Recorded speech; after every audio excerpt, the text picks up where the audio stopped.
Kapolri Jenderal Listio Sigit minta maaf atas perilaku menyimpang anggota Polri. Kapolri Jenderal Listio Sigit Prabowo meminta maaf terkait perilaku menyimpang yang dilakukan anggotanya sepanjang tahun 2022 lalu.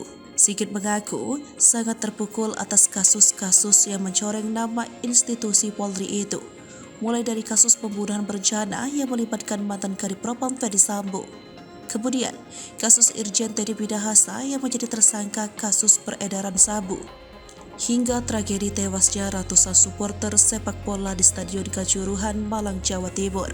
Penegasan itu disampaikan oleh Kapolri Listio Sigit dalam rilis akhir tahun Polri 2022 di Gedung Rupa Tama Mabes Polri, Jakarta Selatan pada Sabtu 31 Desember 2022. Awalnya, Sigit mengaku bahwa kinerja institusinya masih banyak kekurangan pada 2022.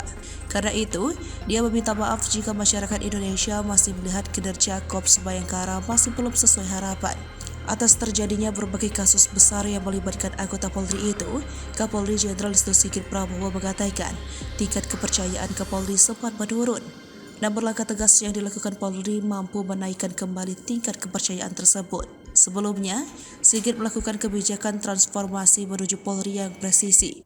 Polri sempat mendapatkan penilaian kepercayaan publik dengan angka tertinggi sebesar 80,2 pada November 2021. Sigit menegaskan Polri terus melakukan pembenahan karena kepercayaan publik merupakan kunci keberhasilan pelaksanaan tugas Polri. Menyikapi data tersebut, Sigit mengaku pihaknya masih terus melakukan upaya pengawasan terhadap personel Polri. Sigit menegaskan akan menindak tegas siapapun yang melakukan pelanggaran organisasi.